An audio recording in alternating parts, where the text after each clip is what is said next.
function hole. Yung function hole na yon, ang column nun is tubo.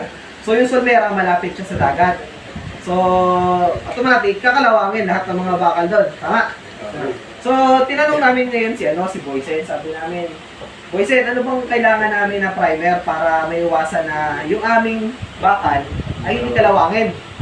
Kasi kung ako tatanungin, papagamit ko, epoxy type. Kasi ito yung madalas natin ginagamit dito di ba? Yung mga taga-Ujap, di ba kapag nagpa-primer tayo, lagi epoxy type ang ginagamit. So sabi niya, kapag malapit sa dagat, o di kaya exposed sa weather, ang gamitin daw natin, red oxide. Primer red oxide, sir. Oo, primer red oxide. Okay, hindi daw yung epoxy type na may catalyst. Tama ba ako? Tama. So, yung mga taga-Solmera, gumamit ng red oxide, tinatungan pa ng epoxy type. Tama ba? Hindi nagsasabi sa akin Hindi, sir. Yung una ginamit namin, epoxy type. Epoxy type. Oo. Tapos, Napatungan na lang po ng red oxide. red oxide. Kasi kinalawag po. Oo. Pero, ito, pares naman tama itong dalawang to. Pero kapag kailangan natin ng mas matibay na, na primer, para hindi siya, kalawangin, gamitin natin red oxide. Kahit hindi na gumamit ng epoxy type. So, mamili na lang kayo ng isa dito. Okay? Kung nasa, naman kayo, closed area, walang angin ng ulan, hindi siya exposed sa weather, pwede na epoxy type para hindi siya kalawangin. Sa mga bakal to nag-agree ba kayo? Hindi. Yes, sir. Tama ba ako? Mali?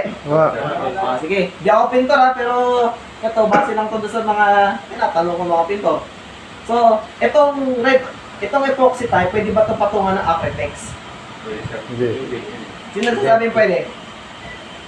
O yung iba, ba't ito mataas? Hindi mo alam? Hindi ko pa na-experience yun, sir. Hindi nga pa na-experience. So ito, at least ngayon, alam mo na, meron ka ng idea kung ano ba yung dapat patungan ng patungan, di ba? Ito bang epoxy type, pwede ko patungan ng water base? Pwede. Hindi sabi pwede. So pwede. Diba? Paano kung yung oil base patungan ko ng epoxy type? Ano mangyayari? Kukulo. So iwasan natin yun Baka mangyari. Kasi ito madalas to sa sa mga baseboard ng rehab. Diba? Yung baseboard ng rehab, ang ginagawa ni construction, QDE yung pinapatong. Tama ba ako? Pandaya nila. Pandaya, di ba? Minsan, ang ginagawa natin para ma-retouch yan, pinapagamit ko, water base na lang, di ba, Vitor? Oo, kasi pag hindi mo alam kung kailangan mo. Oo, kasi kapag nilakar mo siya, pwedeng kumulo. Sa ngayon siguro, di mo makikita. Pero after 2 weeks, 1 week, makikita mo umaalsa na yan unti-unti. Nachichicharo na yan, lumulutong na. So para safe tayo, gumamit na lang tayo ng water base, timplahan na lang natin yun. Pero yung medyo gloss naman para madaya. Sino ba galing rehab dito? Ikaw galing kang rehab lagi diba? So tama yung ginagawa natin. Pura QT naman yung Hindi ginagamit mo sa galing sarili. sir. Oo, pero merong time na yung mga PMO nagre-reklamo. Bakit? Baho. Yung QDA ay Matagal matuyo. babaho. Pangalawa, matagal matuyo. Yung deadline nyo, Bukas na. Oh, pag nagwali si tropa mo, patay. Gaspang na. Dumikit na lahat dun sa mo.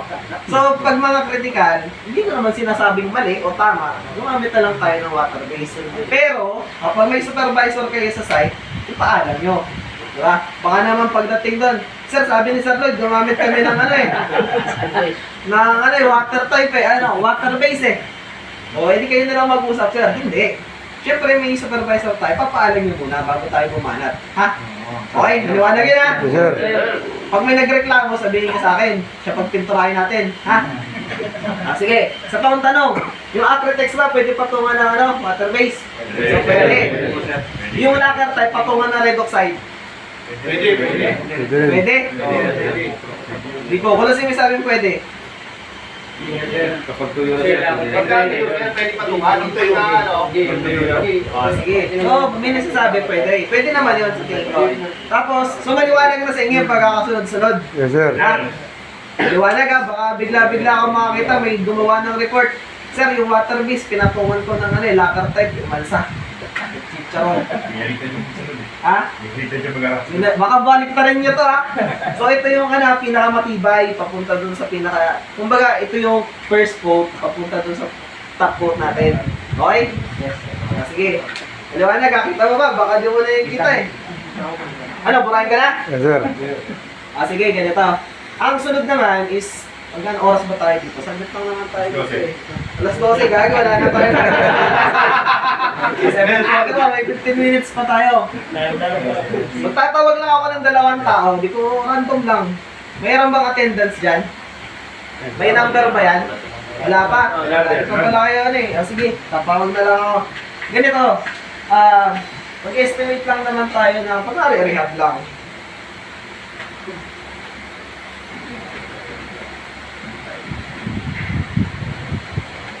Ano to, flat? Ito, top view to ng plano. Sino marunong magbasa ng plano dito? So, ito, ganito yung illustration ng isang plano na top view. So, sinasabi natin, ilapad daw siya na 5 meters, may lawak siya na 5 meters. Tapos, ang gagawin natin doon sa kisame daw is isang flat lang na flat ceiling lang. So, papagulungan lang natin. Ngayon, ang tanong ko, ilan ang magagamit na top coat? So, simulan muna natin sa top coat. Mamaya ko na papaliwanag kung ilang coat tayo sa site, ha? So, sinong nagsasabi dito? Pwede ba may mag-estimate? Oo nga, tagal-tagal mo na dito eh. Kapag ganito yung kalapad yung yung kisame, ilang flat latex gagamitin mo? Kunwari, lang naman tayo, puti lang. Ilang flat latex mo gagamit? Ilang coating niya? 5 coating Sasabihin natin, magpalagay na 2 coats. Para maganda yung ating kisame. Ikaw muna may tayo sa mga. Ikaw. Sa akin sir, maganda na yung yung 1 liter sir. 1 Dalawa ko sir. 5 meter lang yun sir eh. Kung sinasabi mo, 1 liter lang. Kasi po mag-i-scapat ka pa, meron ka pa. Yung 1 liter na yung pinag-iyan. Sige. So sinasabi mo, 1 liter. Dito siya. Tungkol yan. Kaya may tayo sumagot. Tukot ka, tukot sa... Kasi na pang gusto sumagot. Sino gusto sumagot? O ikaw? Ilan sa'yo? Isang galon kasi yung 5 times 5, 25 yan eh. Kaya, sige, Ito kay Tunay. Ano ang pangalan mo? Navarro. Navarro. Basta may batak niya. Sino pa? May mga iba pong sagot. Ilan sa'yo? 20. Anong 20? 20 gallon. 20 gallon. 20 gallon. 1 gallon din. O sino pa? lang yun. 2 galon, 2 coat. 2 gallon ka. 2 coat. 2 coat lang na eh. Oo nga, pero 2 gallon. O may ibang sagot pa, may ibang sagot pa. Ikaw? Isang galon kalahati. Ha? Isang galon daw at kalahati. 87 per meter din. Hindi, babasyan nila yan. Babasyan nila yung isusukat natin sa metro. 2 galon ka. Nagbago. 2 galon na. Bagong isip. Sino pa? May ibang sagot pa? Isang timba sa akin. Isang timba sa'yo. Babasiya ko yun. Ratio ng boysen. Ratio ng boysen yan. 1 gallon ka na 1 gallon. Nung ginamit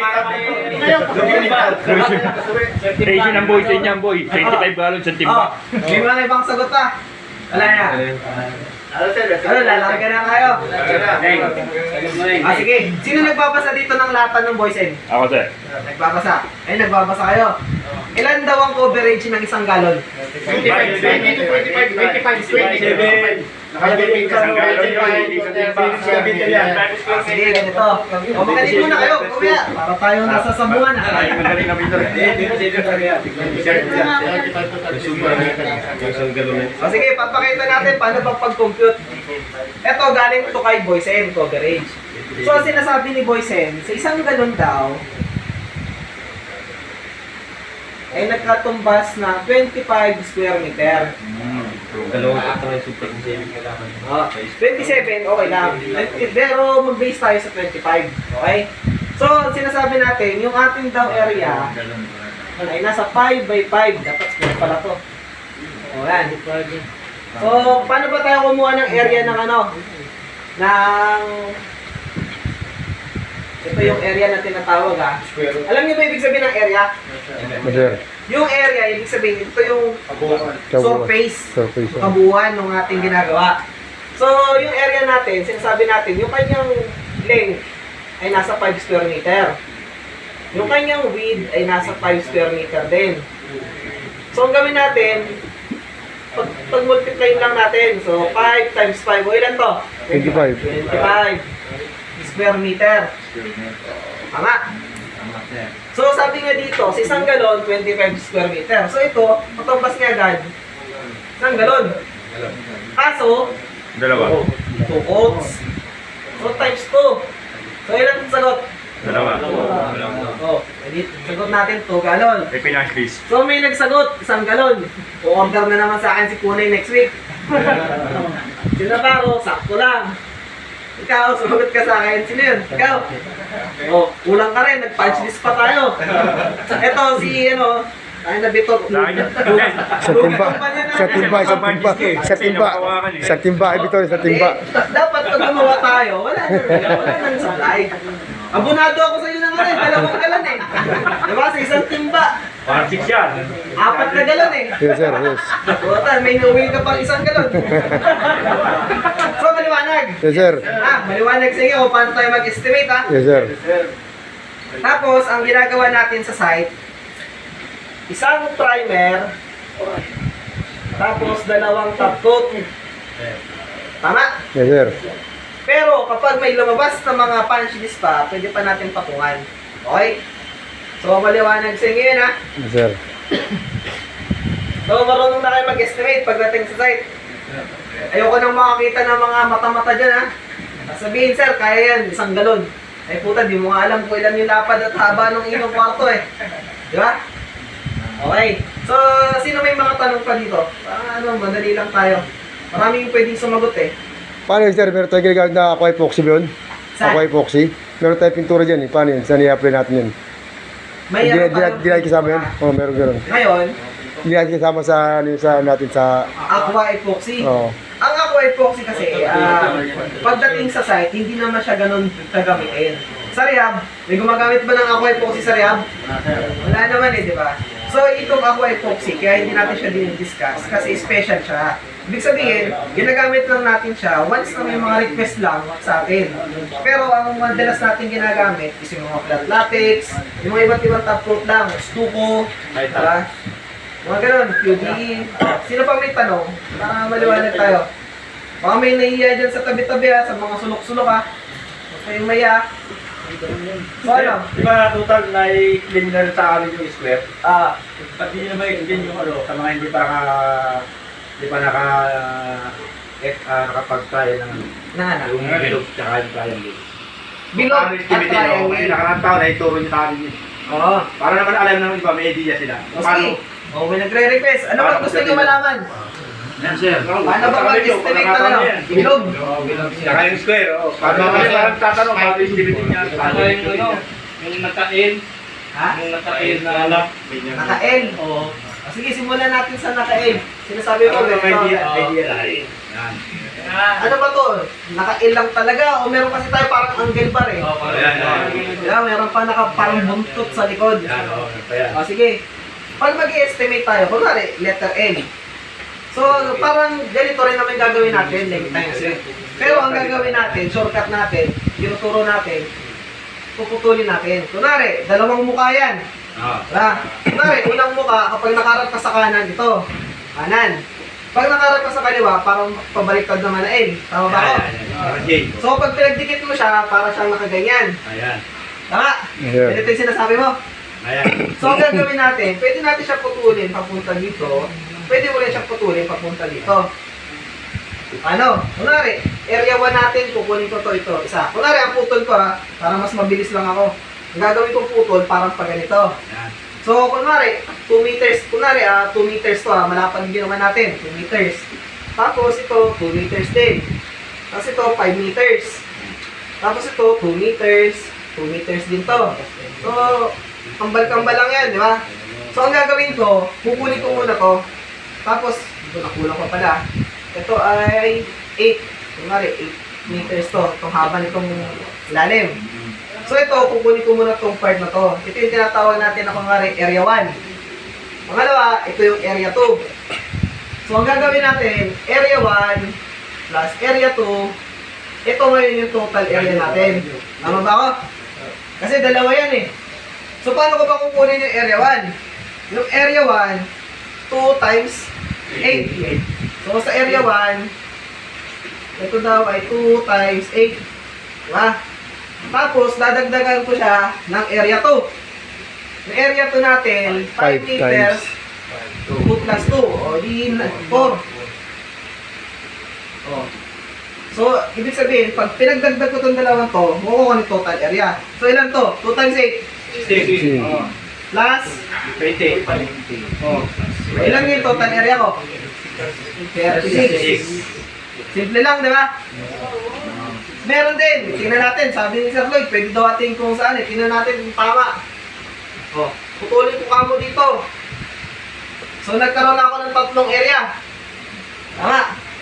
So, area 1 daw plus area 2 plus area 3. Diba? Area 1 ko, 2 times 2. 4. Area 2 ko, ganun pa rin. 5 times 4, diba? So, 20 pa rin siya. Hindi pala, 5 na lang to. Hindi mo po. Abaya tayo sir. Tama pa, 20 plus 4 ulit. Parang mali ata ako. Wala yung 8 meter. Ano, wala yung 8. Hindi, 4 meters na lang Ano yun. lang po eh. Ay, hindi, magdadagdag pa tayo pala. Oh, sabay Dapat bi- 7. Kasi, 5. isang buo to eh. Oh, babo. Diba? 2 plus 5. So, 7. magiging, ano to? 2 times 2 plus 7 times 4 plus 2 times 2. Nagpitin nyo nga. Mali ako 4 plus 21. 8 Okay. plus 4. Ilang sagot? 36. Tama ba ako? Parehas may sagot? So, maliwanag sa inyo. Kaya nyo na mag-estimate. Pero, kung ang pintura mo ay likod, times sugsong sa 2. Diba? Harap likod eh. Diba? Pero kung harap lang ang pinapagawa sa'yo, sabi nga, tropa, pintura mo lang yung harap, bahala na ako sa likod, tatapal ko lang naman yan eh. So, ito lang gagamitin natin. Okay? So, maliwanag na sa inyo. ah. Yes sir. Ano, may tanong pa? Bilog. Yung bilog sir. Bilog sir. Ay, kaya hindi para marami na. Triangle, puta, ginawa nyo na akong ano. Sa ganito lang tayo. Alibro to. Ang usapan natin, pintor lang eh. Ba't hindi kailangan pang magsukat-sukat dito? Tanong ba kasi sir eh? Patanong-tanong pa Hindi, para may idea ba sir? Para may idea ba kasi iba hindi na. Dati kasi, ang ginagawa namin, tuwing hapon, yung mga luma pa, Yeah. nandun pa kami sa dati. Meron kami tinuturo minsan na paano magsukat ng meter, millimeter, paano magbuhat ng yung conversion. Kasi minsan ginagamit sa plano, millimeter lang eh, di ba? Pero namang site na gumagamit na per meter, di ba? So paano matatapos o paano makukuha yung meter na yun, di ba? So susunod siguro discuss natin. Pero simulan natin dito sa ano, sa pagkuha. Paano daw kamo sir? Pag triangle. So yung triangle, may tinatawag tayo na ang formula daw niyan ay 1/2. Ito yung tanda niya. Ito yung height, ito yung base. So, ganito. Yung letter B, ito yung ilalim. Ibig sabihin yan, yan yung base. O yung mismong ilalim. Tapos yung edge, yan yung height. Diba? Kunwari, sir, paano to? Ang haba, ang taas ng aming ano ay nasa 4. Tapos, ang aming base ay nasa 6. Kunwari, 6. So, kumpitin natin ha. Kailangan, huwag nyo kakalimutan yung 1/2. Kasi kalahati. 1/2 times yung base niya na 6 times yung height niya na 4. So, ilan to?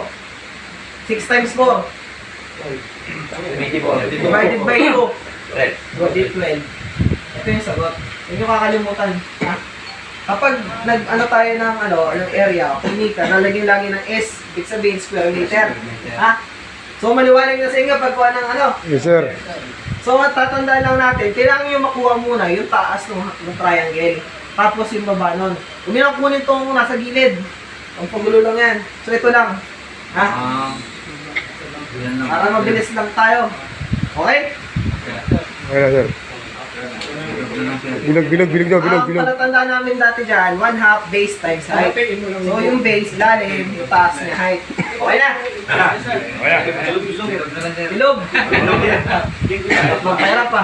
Sinulit ko ah. Ulit nga pa. So, yung bilog, ganito. So, kukunin ko muna yung gitna. Ang formula daw ng Oh, Diameter. Iba kamo sir nung ano, symbol nyo, ano nang ibig sabihin yan? Pista na yun ah. Diameter. Ano yan? Diameter? Oh, kunwari, ito lapad na to. Sir, ilan ba yung lapad ng bilog mo? 10. 10 meters kamo yung lapad. Pero sa formula natin, papaliwanag ko lang, yung area niya equals to pi. Ano to ha? Pi. Ang tawag dito, pi. So ito, nakukuha ko sa calculator. Pwede na naman kunin to, meron din naman value to. Ang value nito ay 3.14695, ganyan. Pero 3.14 lang. Gamitin natin. Ngayon, ano sir yung R? Yung R, ito yung tinatawag natin na radius. Ano ba sir yung radius? Kapag kumuha ka ng bilog, kapag kinuha mo yung pinakalapad niya, ang tawag dito, diameter. Tama? Tama. Ngayon, kapag hinati mo sa gitna yung diameter, ito na yung radius. Yung gitna lang. Okay? Maliwanag ha? Kapag hinati yung diameter, ibig sabihin nun, yun yung radius. So yung radius, ito ng kalahati na yan. Diba? So ibig sabihin, kung 10 meters yung diameter mo, 5 lang to. Tama? Tama ko? Sige, so compute natin. So ito, pi daw, 3.14 times 5, i-square mo pa. Paano ba sir pag may square? Gawin mo na lang, 5 times 5. Dalawang beses eh. Paano sir pag tatlo? Hindi 5 times 5 times 5. Okay? So pag dalawa lang, edi dalawang beses mo lang i-multiply yung 5. So 5 times 5, 25. Diba? Times 3.14. So sino may calculate dyan? Di ko na kaya computein yan. Ayan, hirap na. Oh, kaya para mabilis tayo. Mahalin kayo. Calculator. Huwag lang daw ang ano eh. Ayun lang daw, sagot. 75.42. Tama ba? 75.42 daw? 78.5. Ha? 78.5. 78. 0.5. 78.5 square meter. Ha? Per meter. Okay, tando nyo, lagyan nyo ng ganito ha. Baka sabihin, 78.5 kalabaw yan. Ha? Mahirap yan. So, ganito pagkuha ng bilog. So, kapag meron kayong bilog na pinestimate sa inyo, sir, paano to? Nasa 10 meters diameter lang. Ilang galon ko gagamitin to? Divide mo na lang sa 25. Diba? Pero 1 quote yun. Paano pag 2 quotes? Times mo ulit sa 2. Galon. Oh, ilan to? Kaya, kunwari, ano na to? Pumunta tayong project, pinagawa tayong malaking bilog. So, ilang galon ang gagamitin daw natin? Sige nga, 78 nga, divided by 25. 3.5. 3.5. Kalahati. O, 3.5. Sabi, kasi wala namang 3 point, kunwari, may putan, kunwari 3.6. Makakabili ka ba sa hardware ng 3.6? Hindi, Hindi, pwede naman kalahati. kalahati. O, 3.5. 3.5. O, sige. Times 2. Sabi, times 2. O, ilan? 7. O, 7. So, meron kang 7 gallons. 7 Yung mga gallons. gamit ka mo. Kapag pina-estimate ka ng Ano? Na yan, sir. 2 quotes na to. Padagdag ka na lang ng 1 galon kapag sumablay tayo. Ayun. Ang punch list. Okay. Pero, ang inaano natin dito, dapat pag gumawa si tip out, pulido. Wala nang punch list. Ha? Hindi porket may pasobra, gagamitin natin. Gagamitin lang natin to para sa kanila. O pang retouch nyo na yan pagkatapos ng 3 taon. Kasi 3 taon pa to bago masira eh. So okay, niliwanag sa inyo ha. Oras na. Oh, puta, overtime na tayo. 8:03 na. So may mga tanong pa kayo? Wala na. So marunong na tayo mag-estimate. Alam niyo na yung klase ng mga pintura na gagamitin. So wala na dapat ako may makakarinig dito na sumabla yung ating site ha. Kami lang yun, sir, ha? Oh, kayo lang ha. May attendance ako dyan pag nakita ko yung pangalan nyo doon sa incident Baka report. mamaya, napunta kami doon sa kabila, mayroon kasama kami nagtanong, sabihin, natanong sila dyan, bakit check natin? Oh, yun. Eh di wala ka mo siyang orientation. Kamote siya kamo. Sabi mo. Oh, sige. So wala na.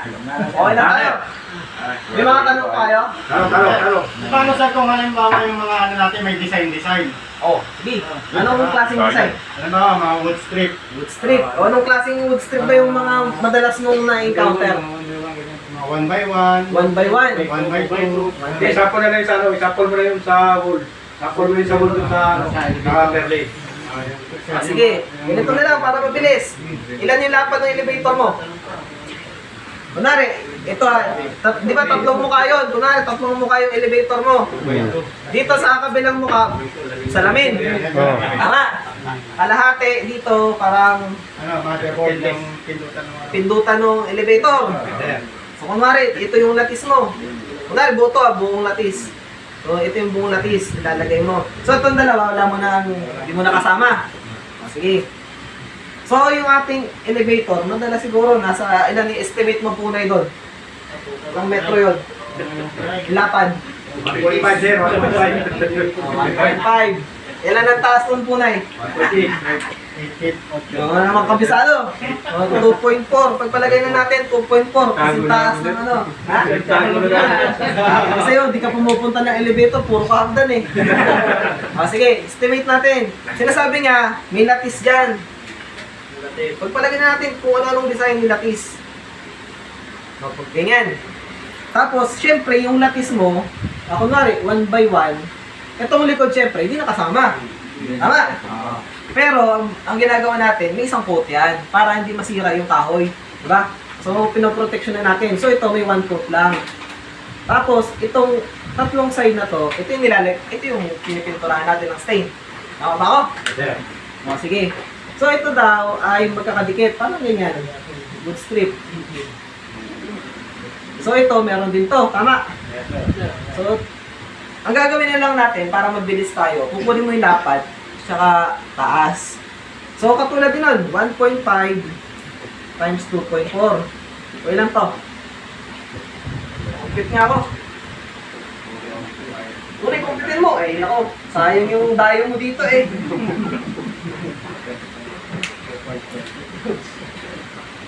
Ilan? 1.5 by 2.4. 3.6 square meter. Ngayon, ang tanong ko, syempre, iba't iba na yung preparasyon yan eh, di ba? Kapag stain, hindi lang naman stain na mismo yung ating orderin. Pero ganito ang gagawin natin. Pag nakuha mo na yung listahan, lahat ng area mo, yung top coat na lang kukumpitin natin. Kasi yun yung mismong ilang coats ka eh, tama? So sa primer, kayo nang bahala dyan. Sa top coat na tayo. So sa top coat, nabaro, yung isang galon, lata ba yun? Lata o galon? Kunwari, mahogany. 1 liter lang sir. 1 liter lang. Ano sabi ni Boysen sa 1 liter? Ilan daw ang ano nito coverage? Marami yan kasi manipis ka naman ang Oo nga eh. So, pagpalagay na natin, nasa 50 square meter ang coverage nito. Nung 1 liter lang ah. Ganun na ka, ano. So, 3.6 divided by 50 divided by ito, 3.6 divided by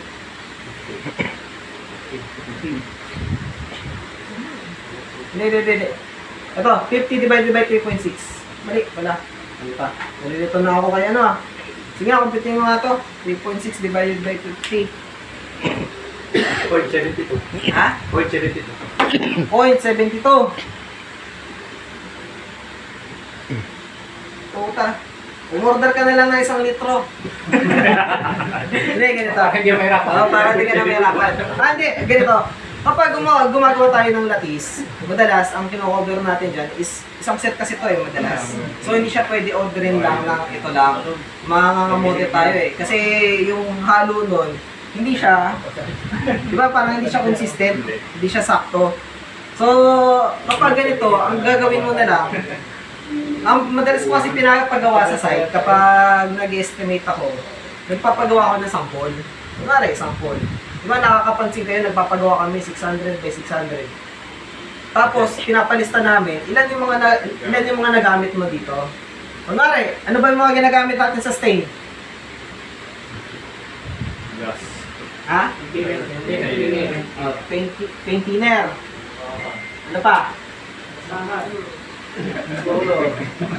Basahan. Laging wala to eh. Sanding paper, syempre. Nililinis siya sir. Nililinis siya pag wala naka. Oo, ano pa? Tinting color, optional. Tinting color. Ano pa? Sealer. Nakatin niya. Magamit ba tayo dito ng ano? Ano ba? Airtight. Ano? Ano na? Spare type, pang masilya. Ano pa? Wood stain, sir, wood stain. Siyempre yung wood stay, huwag mo kakalimutan. Paano yung kukulayan yan? Oh, ano pa? Yeah, dead flat. Dead flat, yun. Huwag kakalimutan.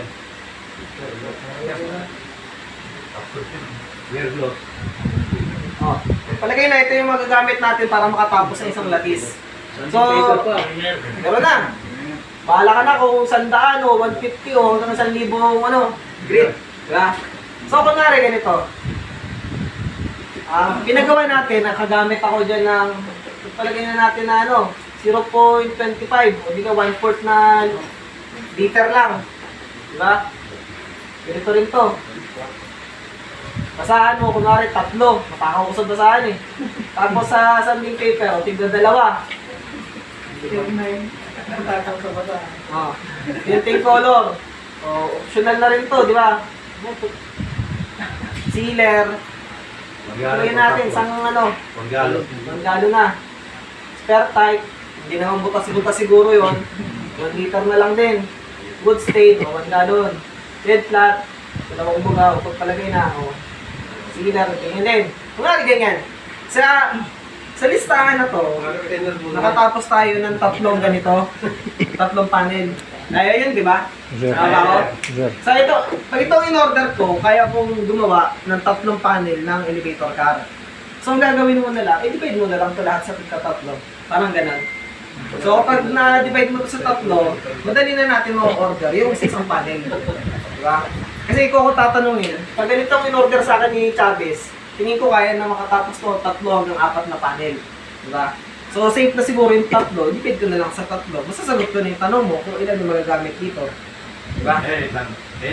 Pero bago yun, kailangan mo na makuha syempre yung area. Dapat alam mo yung area. Sir, paano kung ganito yung ano namin, orderin? Hindi madali kita magbibigay ng materialis. Okay? Sino pa may tanong? Wala na. Overtime na tayo. Wala na kayo tatanong doon. Dami mga umuyago na naman. Gawa ni Sir Lloyd. So okay na tayo ha? Wala na tayong tanong ha? Yes, sir. Liwanag. Yes, sir. Wala. So kapag pumunta kayo sa site, ayoko makarinig na may mga ano, incident report ha? Tapos pangalawa, pag nasa site kayo, maalala ko lang, yung mga ano natin, uniform, safety equipment, mga PPE, huwag nyo kakalimutan ha. Minsan may nakikita ko, nakalabas na yung tiyan, dito madaan na boss. Siyempre, mainit sa area eh. Pero, ilagay nyo pa rin sa isip nyo na tayo, yung napunta doon, pangalan ni pick out yung dala. Okay? So, ayaw natin na papulaan si pick out. Kapag, ano, nakamali si Punay pa yung tatawagin. Hindi naman, di ba? O kung si Punay sir eh, nakachinelas lang, tapos palabas-labas yung tiyan. Nakagdaan. Kilala ba ng mga boss si Punay? Hindi naman si Punay eh, di ba? So lahat tayo maapektado. So ayoko makarinig ng gano'n na. Tapos kapag umakyat naman kayo, syempre, hindi naman puro mabababa yung ginagawa natin. Yung mga umakyat ng scaffolding, mag-harness naman kayo. Ha? Okay? Hindi naman din para sa akin. O hindi para magkaroon tayo ng safety record. Para pag nalaglag ka, buhay ka pa. O wala kang bali. Ha? Baka kasi malaglag ka, mauna yung leg mo eh. Kawawa naman yung pamilya mo. Okay? So maliwanag na, wala na akong mga ano, parang maraming bagong mukha dito. Hindi ko nakilala yung iba. Ito, mga antik na ito, mga lintik na ito. Mga ano na yan. Marami lang tinapos na project yung mga yan. So okay na tayo. Wala na